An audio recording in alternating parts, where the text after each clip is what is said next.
This is the Velociti Elite 2, the super shoe by Under Armour. Wait, no, that can't be right. Under Armour? Like protect this house Under Armour? Like Rick Nash Under Armour? Like guy at my gym Under Armour? It's Sharon Lochetti Under Armour. Right, Sharon Lochetti Under Armour.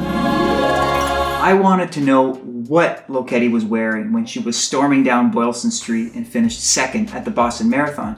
I couldn't recognize what those shoes were. Turns out she was wearing these low-drop, no-frills super shoes with a Spider-Man themed upper and a wide toe box. Now, I had rarely seen Under Armour shoes on the feet of runners in general, let alone Boston Marathon silver medalists, so I had to give these a try. And I did. And now I have my takes on them, and I can confidently say they're nothing like any other super shoe I've ever tried. But are they any good? And are they worth the investment? So, what are these? The Velociti Elite 2s are Under Armour's second attempt at becoming a big player in the world of super shoes. Last year they released their predecessor, the original Velociti Elites, and they lacked the bounce to really put the brand on par with big players like Nike or Adidas, or even more nascent competitors like Puma or Hoka. Now, the Velociti Elite 2s are not just a souped-up version of the ones. They're something completely different. Let's bring up the specs. Now, if you're a true super shoe buff, you'll realize immediately what's weird about them. Any guesses? Right, the 2mm heel-to-toe drop. But why? They are this way because the forefoot of the shoe actually rises way higher than any sneaker I've ever seen, 37.5 millimeters. Now, that is kind of nice if you naturally land on your forefoot, but if you're more of a heel striker, not so much. Now, that tiny heel-to-toe drop was just my first hint that the Velociti Elite 2 is actually a pretty weird shoe. I am not weird. Not only does it have a tiny drop, the Velociti Elite 2 is just a smaller super shoe in general. It doesn't have a huge heel, no big blubbery rubber on the sides, and the top is paper thin.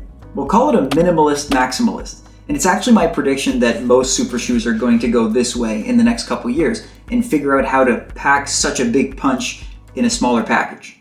All that said, I did have low expectations for this shoe, just because it usually takes brands a couple kicks at the can to really create a world beater and put it on the shelves. Even Lochetti's silver medal in Boston didn't make me a complete believer, because she had won the New York City Marathon in 2002 with the previous version of these, which most people called more of a training shoe than a racing shoe. So then I thought, maybe Lochetti is just that good. Anyway, I took them for a wear test, and this is what I think. They're not overly heavy, they're actually quite comfortable, and I like their wide toe box because then I can splay my toes without any crunching or blisters and just allows for like a free-ranging toe off, which is really nice. And then the underfoot really breaks in after one or two runs. After a while, my tempo runs started to feel lovely. But here's the thing. Comfort is their blessing and also their curse. Oh. They are tremendous workout shoes, but they don't quite have the teeth to be racing shoes. And it breaks my heart because they have almost everything you need to be a world beater. There's a full-length carbon fiber plate that provides rigidity and bounce. There's a Warp 2.0 upper made of lightweight and breathable mesh. A pared down, no rubber outsole that cuts just a bit of weight without sacrificing grip. And even a TPE, so thermoplastic elastometer sock liner for added spring. What's missing is an aggressive foam profile. The sole is partly made of Pebax foam, so the totally bouncy foam that you find in most super shoes, but also partly made of EVA foam, which is more commonly found in training shoes and made more for comfort than for speed. It results in more plushness and less bounce, and overall, kind of a heavy heel. It's like the brand had this plan to go full killer mode and create something low, small, and super fast and light, and then pulled back at the last minute to slap some civilian foam on there and create, like, a racing shoe light. All that said, credit to Under Armour for going their own way with this one.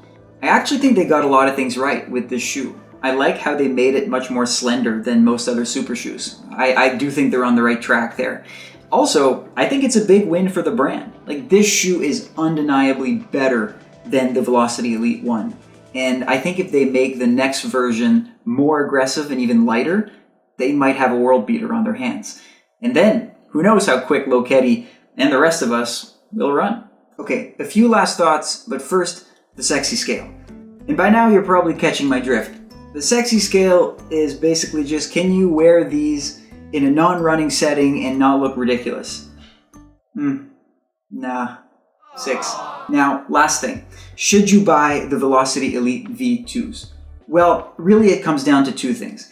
Number 1, do you like low drop shoes? Now, if you haven't been a fan of them in the past, so we're talking maybe a Saucony Kinvara or anything made by Ultra, steer clear from this one. If you are a fan, low drop super shoes of this quality are very hard to find. In that case, they're worth your money. Give them a try. Number 2, is speed your top priority? If you're looking for a shoe that's going to turn the running world upside down, these are not it.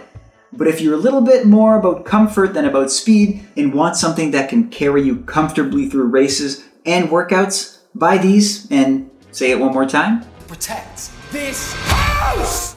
There we go.